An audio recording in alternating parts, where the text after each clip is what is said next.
ক্রিয়া চরিত্রের কথা যে জীবনে একবার জেনে যায় তাকে আর কেউ কখনো প্রতারিত করতে পারে না। অনেক সময় আগেকার কথা। মধ্যদেশে এক রাজা ছিলেন। রাজার নাম গুণাগুণ চারিদিকে ছড়িয়েছিল। সেই রাজার একটি পুত্র সন্তান ছিল। তার বয়স খুব একটা বেশি ছিল না, 12-13 বছরের ছিল সে। সেই রাজকুমারকে দেখতে ছিল অপরূপ সুন্দর। রাজা যখন রাজকুমারের প্রথম বিবাহ দিল তখন তার বয়স ছিল মাত্র 14 বছর। কিন্তু রাজা তখন বুড়ো হয়ে গিয়েছিল। একদিন রাজা ভাবল কেননা রাজকুমারকে রাজা ঘোষিত করে দেখা যাক, কারণ সে রাজকুমার ততদিনে অনেক বিবাহ সম্পূর্ণ করেছিল।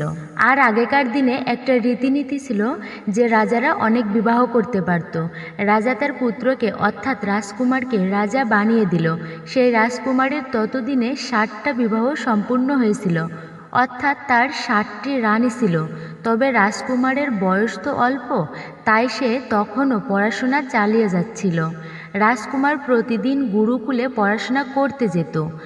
এমনই একদিন যখনই রাজকুমার বিদ্যালয়ে যাচ্ছিলেন, রাস্তায় তার সঙ্গে একটি অতি সুন্দরী মহিলার দর্শন হলো। সেই মহিলাটি রাজাকে জিজ্ঞাসা করল, রাজা, আপনি রোজ এই সময় কোথায় যান? রাজকুমার বলল, আমি রোজ বিদ্যা গ্রহণ করার জন্য আমার গুরুর আলয়ে যাই। মেয়েটা তখন রাজকুমারকে বলল, এটা তো খুব ভালো কথা, কিন্তু রাজকুমার, আপনি কি ক্রিয়া চরিত্র পড়েছেন? রাজকুমার বলল, না, আমি তো ক্রিয়া চরিত্র কখনো পড়িনি। মেয়েটি তখন বলল, রাজকুমার, ক্রিয়া চরিত্র অবশ্যই পড়ুন। রাজকুমার মেয়েটিকে জিজ্ঞাসা করল, এই ক্রিয়া চরিত্র কী জিনিস? মেয়েটি রাজকুমারকে বলল, আপনি এই কথা আপনার গুরুকে গিয়ে জিজ্ঞাসা করুন এবং ক্রিয়া চরিত্র অবশ্যই পড়ুন। রাজকুমার বলল, আজকেই আমি আমার গুরুদেবকে অবশ্যই গিয়ে জিজ্ঞাসা করব যে আপনি আমাকে ক্রিয়া চরিত্র কেন পড়াননি। এমন কথা বলার পর সেই রাজকুমার নিজের গুরুর কাছে জিজ্ঞাসা করল। এই কথা শুনে রাজকুমার অত্যন্ত রেগে গিয়েছিল। তার চোখ দুটো রাগে লাল হয়ে গিয়েছিল। রাজকুমার নিজের গুরুর কাছে গিয়ে তাকে প্রণাম করল। গুরুজি বলে উঠলেন, কি ব্যাপার বৎস? তোমাকে দেখে প্রচণ্ড রাগী মনে হচ্ছে। কি ব্যাপার, তুমি এত রেগে গেছো কেন? আমাকে বলো। রাজকুমার রেগে গিয়ে জবাব দিলেন। সে বলল, গুরুদেব, আপনি আমাকে ক্রিয়া চরিত্র কেন পড়াননি? এই কথা আপনি আমার কাছে কেন লুকিয়ে গেছেন? ক্রিয়া চরিত্র সম্বন্ধে আপনি আমাকে কেন কিছু জানাননি?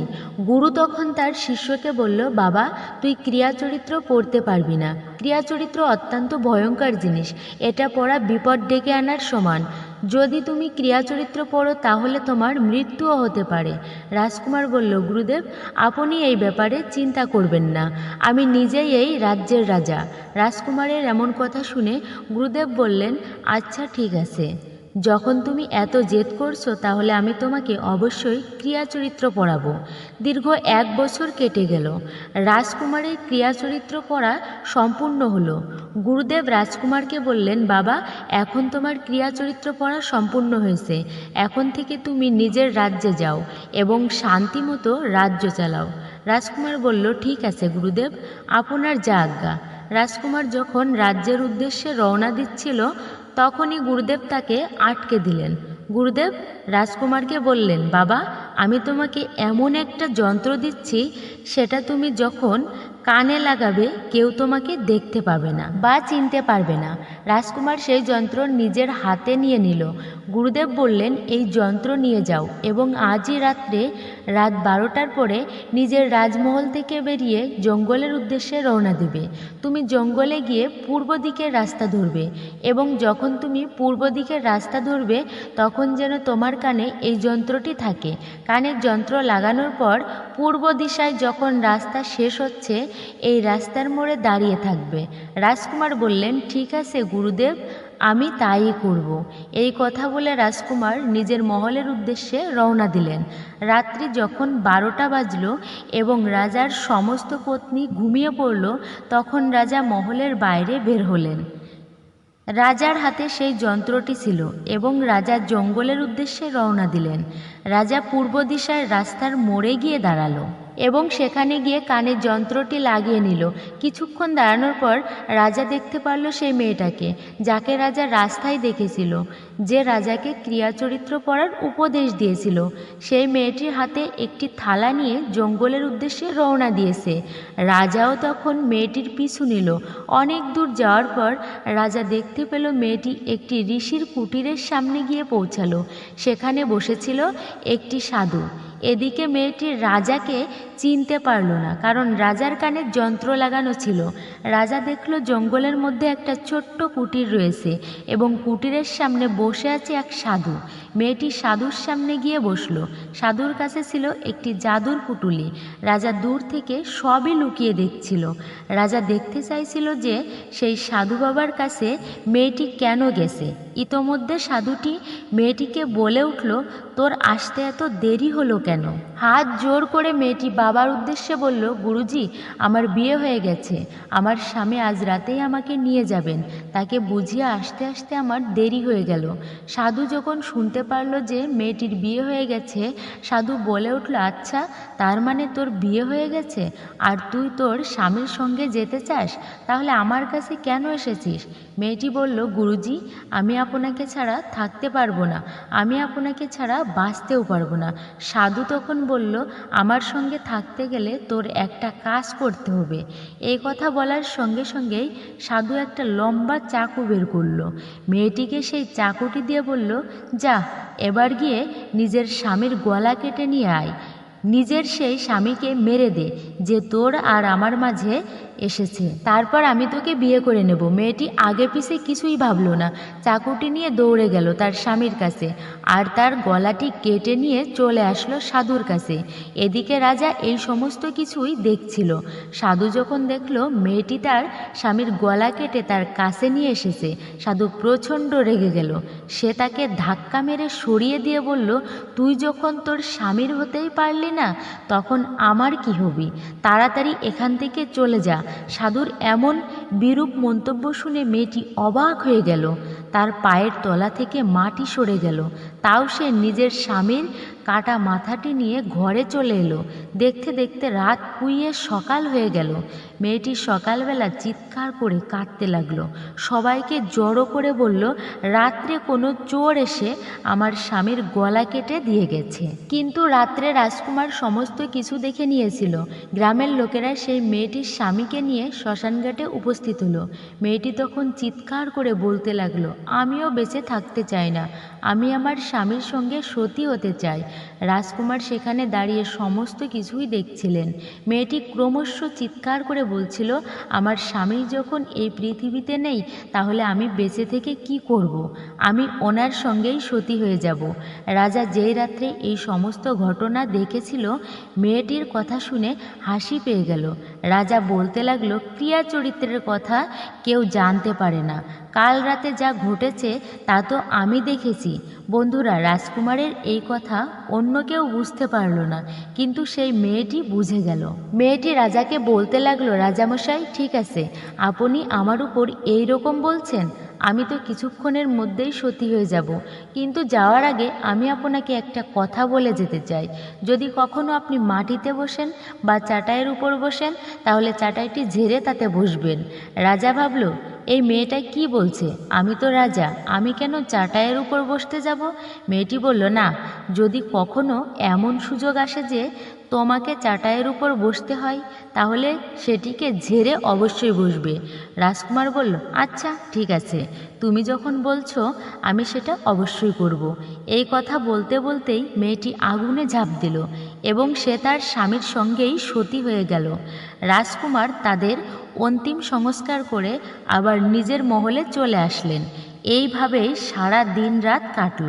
দ্বিতীয় রাত আসলো। রাত্রি 12টার সময় রাজা আবারও কানে যন্ত্র লাগিয়ে জঙ্গলের উদ্দেশ্যে পূর্ব দিকে রওনা দিলেন। পূর্ব দিকের রাস্তার মোড়ে গিয়ে রাজা আবারও দাঁড়িয়ে পড়লেন। রাজা দেখলেন তার 7 রানীর হাতে ভোজনের থালা নিয়ে জঙ্গলের দিকে এগোচ্ছে। রাজা যখন দেখল তার 7 রানীও সেই সাধুর কুটিরের দিকেই রওনা দিয়েছে, রাজার পায়ের তলা থেকে মাটি সরে গেল। রাজা মনে মনে ভাবতে লাগলো, এটা কি ঘটনা হচ্ছে। তখনই তাদের মধ্যে একজন রানী রাজাকে দেখে নিল, কিন্তু রাজার কানে যেহেতু যন্ত্র লাগানো ছিল, সেই রানী আর রাজাকে চিনতে পারল না। 7 রানীর মধ্যে একজন বলে উঠল, এই ছেলেটি এত রাত্রিতে এখানে কেন দাঁড়িয়ে আছে। সেই রানীটি তখন রাজাকে তার কাছে ডাকলো এবং বলল, আমাদের তাহলে তুমি সাহায্য করো, আমাদের হাতের এই থালাগুলো তুমি ধরো, এই থালাগুলো দয়া করে ওই কুটিরের সামনে অবধি নিয়ে চলো। রাজা তখন খাবারের থালাটা হাতে নিল এবং রানীদের সঙ্গে সেই সাধু বাবার কুটিরে গিয়ে উপস্থিত হলো। রাজা রানীদের কিচ্ছু বলল না। রাজা জানতে চাইছিল যে তার প্রেমে কোন অভাব রয়েছে যে রানীরা এই সাধুর কাছে আসছে। তিনি এটাও দেখতে চাইছিলেন যে সাধুর কাছে এমন কি আছে যে সবাই তার কাছে চলে আসে। এদিকে যখন 7 রানী রাজকুমারকে নিয়ে সাধুর কাছে পৌঁছালো, সাধু তখন রাজকুমারের উদ্দেশ্যে বলল, এটা কে? 7 রানী তখন সাধু বাবাকে বলল, এই ছেলেটিকে আমরা রাস্তায় পেয়েছি, আমাদের হাতের জিনিস ধরার জন্য আমরা এর সাহায্য চেয়েছিলাম, তাই এ আমাদের সঙ্গে এসেছে। রানীরা সাধুকে বলল, একটা কাজ করুন, এই ছেলেটিকে আজ রাত্রেই এখানেই রেখে দিন, কাল সকাল হলেই এই ছেলেটি আবার চলে যাবে। সাধু 7 রানীর কথা মেনে নিল। সাধু তার শিষ্যদেরকে ডেকে বলল, এই ছেলেটিকে ঘরে নিয়ে যাও এবং আজ রাতে এ আমাদের সঙ্গেই থাকবে। শিষ্য রাজকুমারকে নিয়ে একটি ঘরে পৌঁছালো। ওই ঘরেই ছিল একটা চাটাই। শিষ্য বলল, আজ রাতে তোমাকে এই চাটাইতে ঘুমাতে হবে। শিষ্যটি রাজকুমারকে এটা বলে সেখান থেকে চলে গেল। রাজকুমার সেই ঘরে একাই ছিল। সে ভাবতে লাগলো, আমাকে তো সময় চলেই আসলো চাটাইতে ঘুমানোর, ঠিক আছে, কোনো ব্যাপার না, আজ রাত্রে চাটাইতে ঘুমিয়ে পড়ব। কিন্তু চাটাইতে শোয়ার আগেই সেই মেয়েটির কথা রাজার মনে পড়ে গেল। রাজা ভাবল, মেয়েটি তো বলেছিল যখনই চাটাইতে বসার সময় আসবে চাটাইটি ঝেড়ে বসার কথা। এ কথা ভেবে রাজা চাটাইটিকে ঝাড়ার জন্য তুলল। চাটাইটি তোলার সঙ্গে সঙ্গে রাজা তো অবাক হয়ে গেল। সে দেখল কুটিরের নিচেই রয়েছে একটি বড় কুয়া। রাজা কুয়ার মধ্যে উঁকি মেরে দেখল ভিতরে অনেক মানুষেরা রয়েছেন। এই সকল ব্যক্তিদের সেই সাধু কুয়ার মধ্যে বন্দি করে রেখেছিল। রাজকুমারের কানে সেই যন্ত্র ছিল না, তাই তাদের মধ্যে একজন কয়েদি রাজকুমারকে চিনে ফেলল। তিনি রাজকুমারকে বলল, রাজকুমার, আপনি এখানে কেন এসেছেন? রাজকুমার বলল, আসতে বলো, না হলে সবাই বুঝে যাবে। সব কয়েদিরা চিৎকার করে বলল, রাজামশাই, আপনি এখান থেকে তাড়াতাড়ি পালান, এই সাধু খুবই ভয়ঙ্কর, আমরা তো এখানে ফেঁসে গেছি, কিন্তু আপনি এখান থেকে তাড়াতাড়ি পালান, এই সাধু না হলে আপনাকেও এই আমাদের মতোই এখানে আটকে রাখবে। তাদের কথা শুনে রাজা সেখান থেকে পালিয়ে যেতে লাগলো। রাজাকে পালিয়ে যাওয়ার সময় সেই 7 রানী এবং সাধু বাবা দেখে নিল। যেহেতু রাজার কানে যন্ত্র ছিল না, তাই রানীরা রাজাকে চিনে ফেলল। রানীরা সাধুকে চিৎকার করে বলল, এই তো আমাদের স্বামী, গুরুজি, এখন আমরা কি করব? রাজা তো সমস্ত কিছু জেনে গেছে। সাধু তখন বলল, তোমরা এখানে দাঁড়িয়ে কি করছো? তাড়াতাড়ি যাও আর নিজেদের স্বামীকে এখানে ধরে নিয়ে এসো। রানীরা তখন রাজাকে ধরার জন্য দৌড়ে গেল, কিন্তু রাজা তার আগেই রাজমহলে পৌঁছে গিয়েছিল।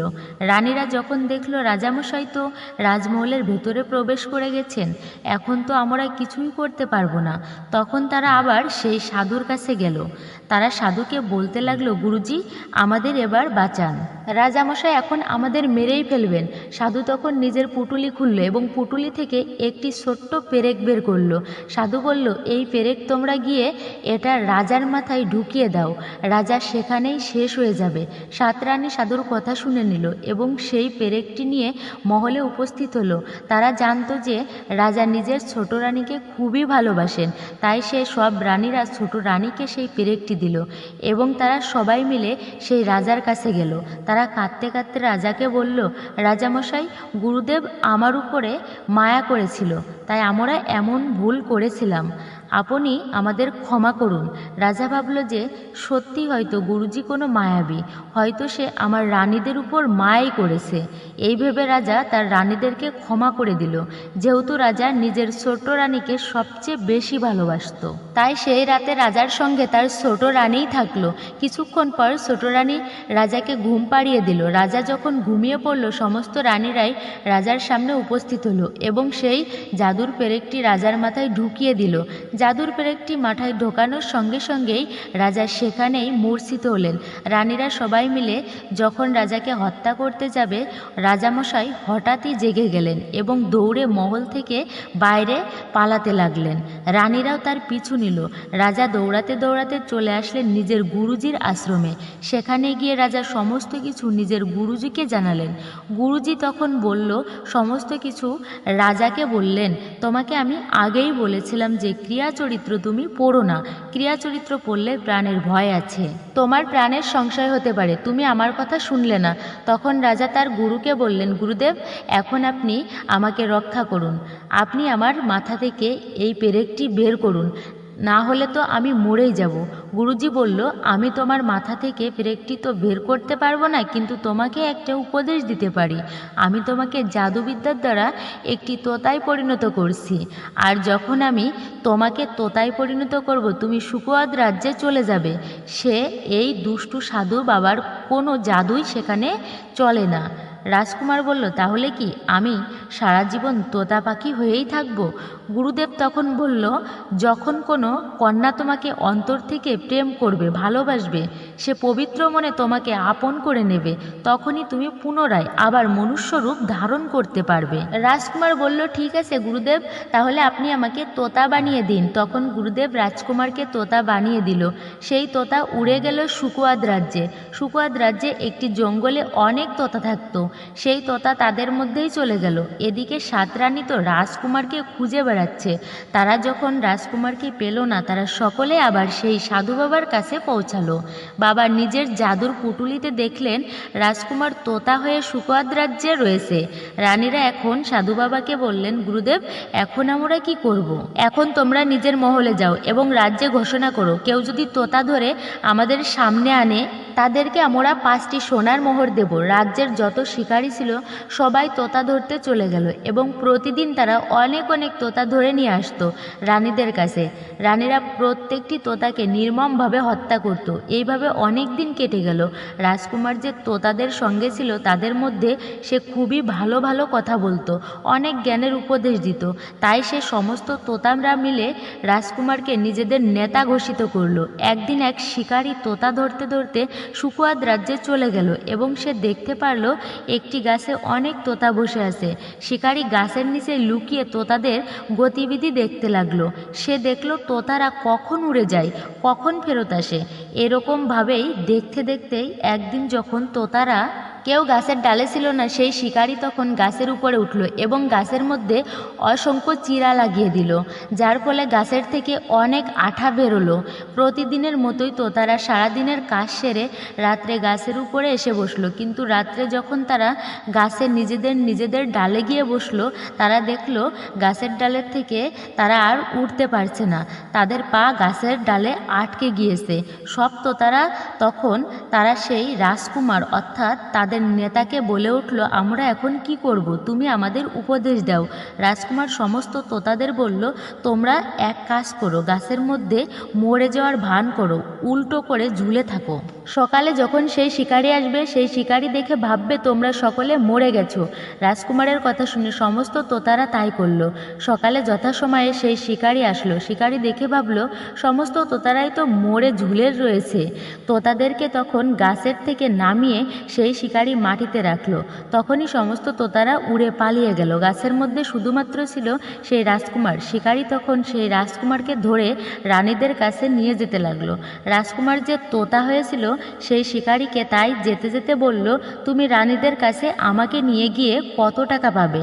সে তো শুধুমাত্র 5টা সোনার মুদ্রাই দেবে, কিন্তু আমি তোমাকে অনেক বেশি স্বর্ণমুদ্রা দেওয়াতে পারি। আমি তোমাকে 25,000 স্বর্ণমুদ্রা দেওয়াতে পারি। তখন সেই শিকারী বলল, তুমি কিভাবে আমাকে 25,000 স্বর্ণমুদ্রা দেওয়াতে পারো? তখন তোতা সেই শিকারীকে বলতে লাগলো, রাজা সুকোয়াদ রাজ্যে অনেক বড় মেলা হয়, তুমি আমাকে সেখানে নিয়ে গিয়ে বিক্রি করো, মূল্য আমি নিজে নির্ধারণ করব। শিকারী তোতার কথা মেনে নিল এবং রানীদের কাছে যাওয়ার বদলে শিকারী তোতাকে নিয়ে সুকুয়াদ রাজ্যে সেই মেলায় উপস্থিত হলো। সেই রাজার রাজ্যে এমন নিয়ম ছিল যে সারাদিন যে ব্যক্তির কোনো জিনিসপত্র বা মালপত্র বিক্রি হবে না, সেই রাজা সেই সমস্ত মালামাল কিনে নেবে। শিকারী যখন মেলায় সেই তোতাটাকে বিক্রি করতে দাঁড়ালো, যে কেউ তোতার সামনে আসতো এবং তার দাম জিজ্ঞেস করতো। শিকারী বলতো তোতার দাম তোতা নিজেই বলবে। কেউ যখন তোতাকে তার দাম জিজ্ঞেস করতো, তোতা এত দাম বলতো যে কেউ তাকে কিনতেই পারতো না। এভাবে সারাদিন কেটে সন্ধ্যা নেমে এলো। বাজারের সবাই নিজের নিজের মালপত্র গুটিয়ে নিয়ে চলে গিয়েছিল, শুধু দাঁড়িয়েছিল সেই শিকারী আর ওই তোতাটা। সন্ধ্যায় রাজার সমস্ত সিপাহীরা সেই মেলায় আসলো। তারা দেখতে আসলো মেলায় কেউ কারোর জিনিসপত্র ফেলে যায়নি তো। তারা এসে দেখলো মেলায় দাঁড়িয়ে রয়েছে শিকারী এবং তোতা। রাজার সিপাহীরা সেই শিকারীকে বলল, তুমি এখানে কেন দাঁড়িয়ে আছো? তোমার মাল কি বিক্রি হয়নি? শিকারী বলে উঠল, আমার তোতার দাম যে সে নিজেই বলছে, কিন্তু এই রাজ্যে এমন কেউ নেই যে তাকে কিনতে পারে।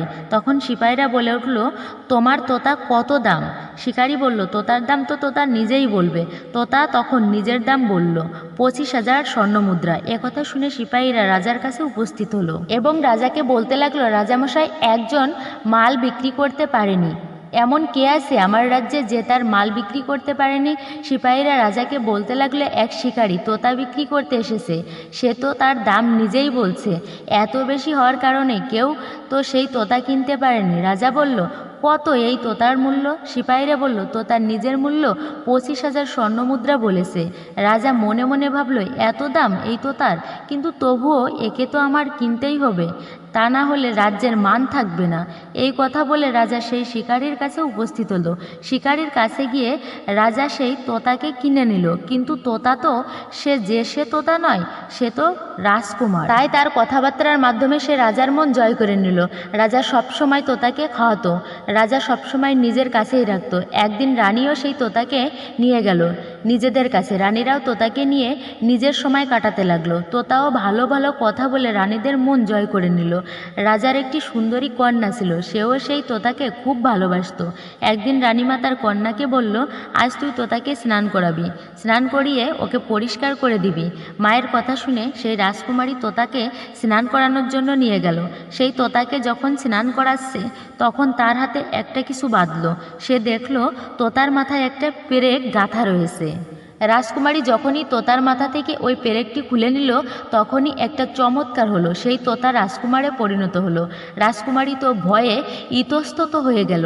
রাজকুমার রাজকুমারীকে বলল, তুমি এখন কোনো কথা বলো না, রাত্রে আমি সব কিছু বলবো। রাজকুমারীও কোনো কথা বলল না। রাজকুমারের মাথায় সেই পেরেকটি ঢুকিয়ে দিল। রাজকুমার আবারও তোতায় পরিণত হলো। এরপর রাত্রে রাজকুমারী সেই তোতাকে নিয়ে নিজের ঘরে গেল আর তার মাথা থেকে সেই পেরেকটিকে বের করলো। পেরেকটি বের করে দেওয়ার সঙ্গে সঙ্গেই সেই তোতা আবার রাজকুমারে পরিণত হলো। তখন রাজকুমার নিজের সমস্ত ঘটনা খুলে বলল। এরপর থেকে প্রতিদিন রাজকুমারী রাজকুমারের সঙ্গেই থাকতো। সারাদিন সে তোতারূপে রাজকুমারীর সঙ্গে থাকতো এবং রাত হলেই রাজকুমারী তার মাথা থেকে পেরেকটি খুলে নিত আর রাত্রে তারা দুজন একসঙ্গেই সময় কাটাতো। এদিকে সাতরানী তো রাজাকে কোথাও খুঁজে পায় না। তারা আবার সেই সাধু বাবার কাছে গেল। সাধু বাবা নিজের ঝোলা খুলে দেখল তোতা এখনও জীবিত আছে এবং সে সুকুয়াদ রাজ্যে রাজার মহলে সুরক্ষিতই রয়েছে। সাধু বাবা তখন রানীদের বলল, তোমরা এক কাজ করো, তোমরা সকলে নৃত্যকলা শেখো এবং আমি তবলা বাজানো শিখব। আমরা সবাই সুকুয়াদ রাজ্যে যাব এবং রাজার মনোরঞ্জন করব। রাজা যখন খুশি হয়ে আমাদেরকে কিছু চাইতে বলবেন, তখন আমরা সেই তোতাকে চেয়ে নেব আর তারপর আমরা তোতাকে নিয়ে এসে তাকে মেরে ফেলবো। এমনটাই হলো। তারা সকলেই মিলে রাজমহলে উপস্থিত হলো।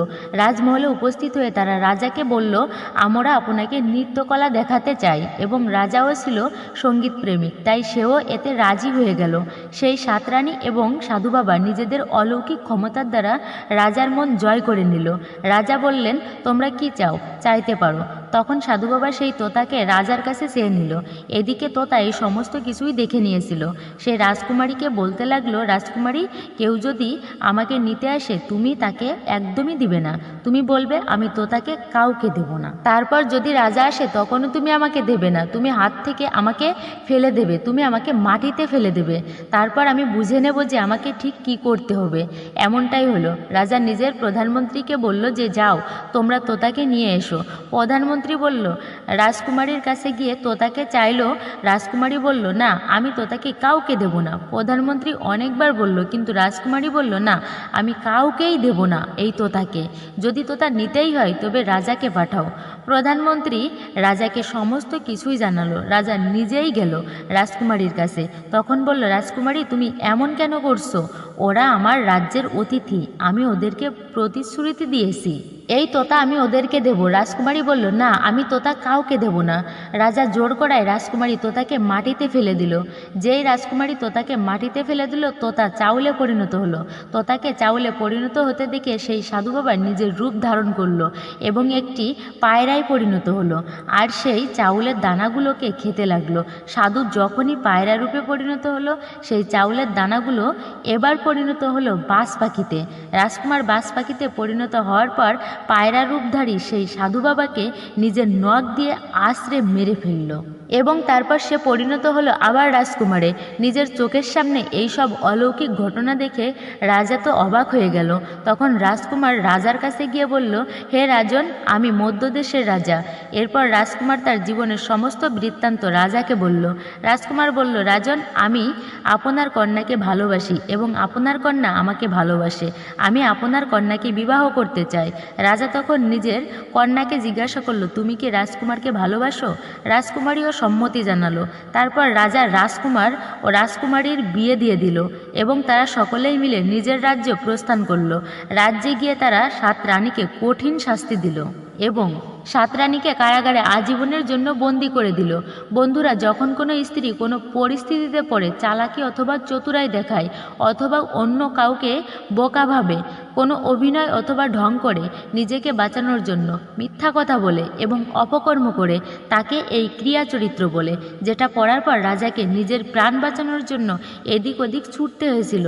যখন কোনো স্ত্রী শুধুমাত্র নিজের স্বার্থ দেখে, শুধুমাত্র নিজের কথা ভাবে এবং নিজের পরিবার পরিজনদেরকে প্রতারিত করে, তখন বুঝে নেবে সেই স্ত্রী ক্রিয়া চরিত্রে খেলা খেলছে। বন্ধুরা, যে আপনার মনের খুব কাছে থাকে, আপনি অন্তর থেকে বিশ্বাস করেন, একবার তাকে যাচাই করে নেবেন। সেই স্ত্রী হোক অথবা পুরুষ, সে যেই হোক না কেন, শুধু একবার যাচাই করা অত্যন্ত প্রয়োজন।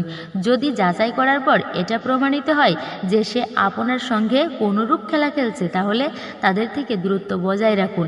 এতে আপনার উন্নতি হবে, আপনার মঙ্গল হবে, আপনার জীবনের উন্নতি হবে, আপনার মানসিক উন্নতি হবে। বন্ধুরা, আজকের ভিডিও বিষয়ে আপনাদের মূল্যবান মন্তব্য অবশ্যই কমেন্ট করে জানাবেন। ভিডিওটি ভালো লাগলে অবশ্যই ভিডিওতে একটি লাইক করুন। আপনার সকল বন্ধুবান্ধব এবং পরিবার পরিজনদের সাথে ভিডিওটি শেয়ার করুন। আর আমাদের চ্যানেলে যদি আপনি নতুন এসে থাকেন, তবে চ্যানেলটি অবশ্যই সাবস্ক্রাইব করুন। পাশের নোটিফিকেশন বেল বাটনটি প্রেস করুন, যাতে আমাদের চ্যানেলে যখনই কোনো নতুন ভিডিও আপলোড করা হয়, তখনই সবার আগে আপনাদের কাছে এই ভিডিওর নোটিফিকেশন পৌঁছে যায়। কমেন্ট বক্সে রাধে কৃষ্ণ লিখতে ভুলবেন না। সম্পূর্ণ ভিডিওটি দেখার জন্য আপনাদের সকলকে অসংখ্য অসংখ্য ধন্যবাদ।